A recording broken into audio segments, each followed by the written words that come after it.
为什么它要飞？为什么这张纸币上画着奇怪的工具？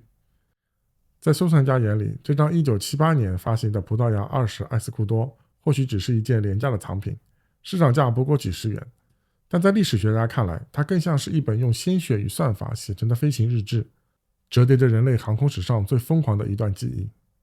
请大家凝视这位老人的眼睛，他叫加戈·库蒂尼奥，他穿着笔挺的海军制服，眼神冷静得近乎冷酷。他出生时，人类还在坐着马车出行，他离世时，人类已经在为登月做最后的冲刺。而在他61岁那年，也就是104年前，他决定去做一件全世界都认为必死无疑的壮举，驾驶一架脆弱的像风筝一样的木质双翼飞机，去横跨整座南大西洋。全世界都觉得他疯了。在那个年代，横跨大洋不是度假，而是一场胜算极低的豪赌。没有雷达，没有无线电对讲，甚至没有一个能遮风避雨的封闭机舱。坐在摇摇欲坠的木头架子里，眼前只有无边无际的深渊。在那场耗时79天的远征中，他经历了2次坠机，9小时的绝望漂流，前前后后报废了3架飞机，最终才在地球的另一端点燃了全民的狂热。为什么他要飞？为什么这张纸币上画着奇怪的工具？今天我会带领大家拆解这张纸币背后的每一个细节，去还原那场跨越半个地球的英雄史诗。如果你也着迷于这种硬核的历史挖掘，请务必看到最后，因为库蒂尼奥留下的那个真相将彻底重新定义你对勇气2字的理解。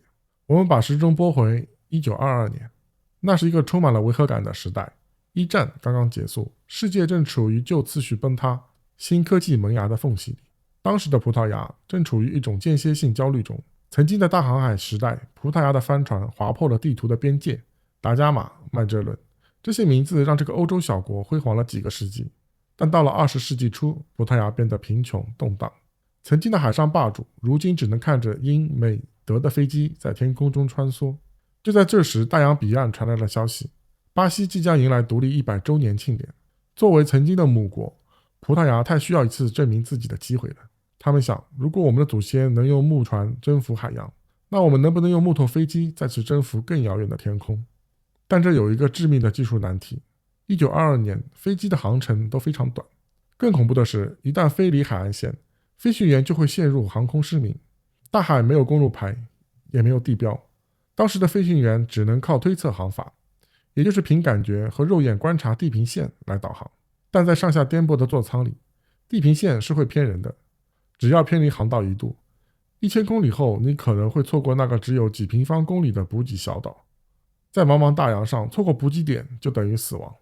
就是在这种送死的背景下，61岁的库蒂尼奥戴上了一件改变世界的外挂。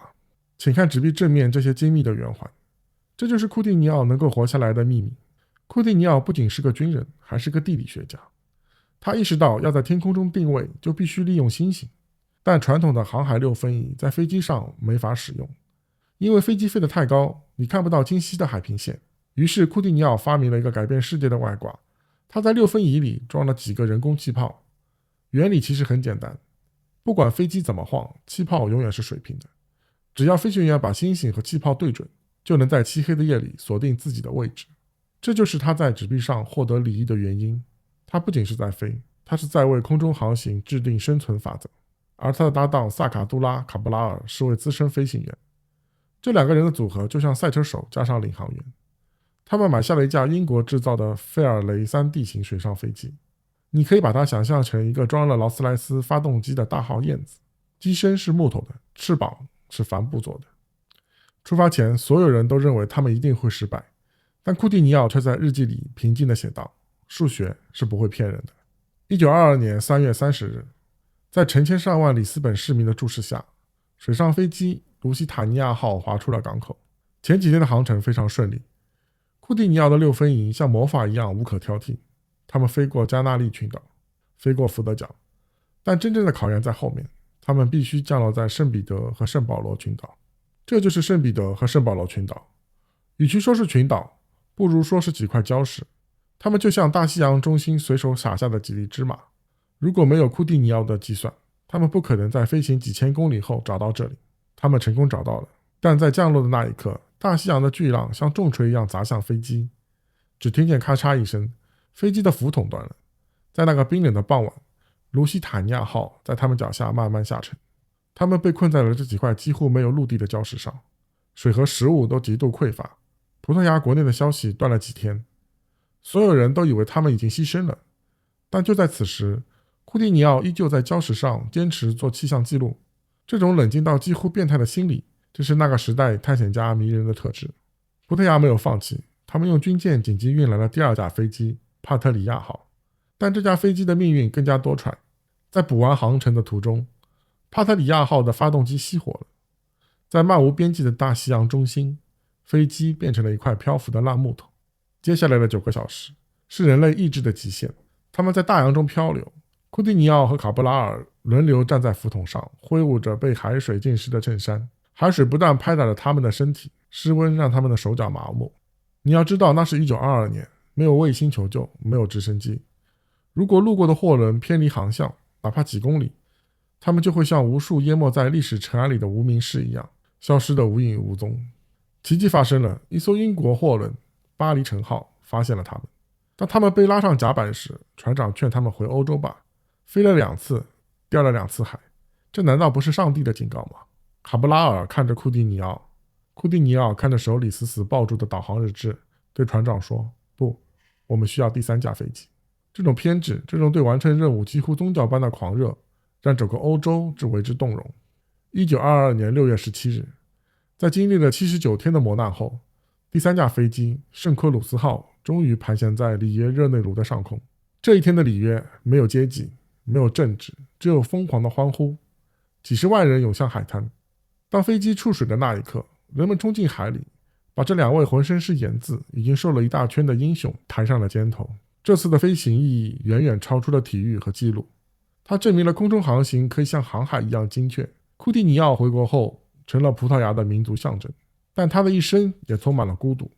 他的搭档卡布拉尔在2年后的一次飞行中不幸失踪，年仅43岁，而库蒂尼奥独自活到了98岁。他把余生都献给了图书馆和实验室，不断完善他的航空仪表。当你再次拿起这张纸币，你看到的不再是一个数字，你会看到一个老人坐在冰冷的座舱里，对着星星低声计算。你会看到2架飞机在浪花中碎裂，你会看到一种跨越1个世纪的执着。当我们站在2026年的今天，回看100多年前库蒂尼奥的那次飞行，你是否会感到一种强烈的既视感？此刻，人类正处于星际移民的1922时刻，就像当年的库蒂尼奥坐在木头和帆布做的飞机里，看着大西洋一样。现在的我们也正盯着那颗红色的行星，计算着穿过漫漫深空的航线。很多人会问，为什么我们要去火星？那里荒凉、寒冷，充满辐射，就像当年的大西洋中心，一旦出事，无人能够救援。但请大家再看一眼这张纸币，库蒂尼奥执意要飞，真的只是为了送一张庆生贺卡吗？不，他是在为人类寻找可能空间。在1922年，他证明了远处的天空不再是禁区。在2026年，我们也在证明地球不再是唯一的摇篮。火星移民不仅仅是科技的秀场，它本质上是库蒂尼奥精神的星际版。这张20艾斯库多纸币已经停止流通了，在现代金融体系里，它几乎失去了购买力。但它记录的那份勇气，在未来的星际航行时代是万金不换的硬通货。库蒂尼奥没有飞到火星，他只飞到了里约热内卢，但他跨出的那一步，让距离这个词在人类词典里彻底贬值了。也许在2126年，在火星的某个基地里，有一个孩子拿着某种古老的电子档案，读着库蒂尼奥的故事。那时候他可能已经不需要6分1页，但他一定需要库蒂尼奥那份偏执。他提醒着我们，无论科技多么发达，人类最硬核的动力永远是那颗不安于现状、敢于向未知挑战的心。好了，这期南大西洋生死时速的故事到这里就全部讲完了。如果你也因为失败而想要放弃，想想库蒂尼奥和他的3架飞机。如果你也渴望星辰大海，请在评论区留下你对未来的预言。我是杜甫的武成，在这里我们用钱币丈量文明，用历史致敬未来。我们下期见。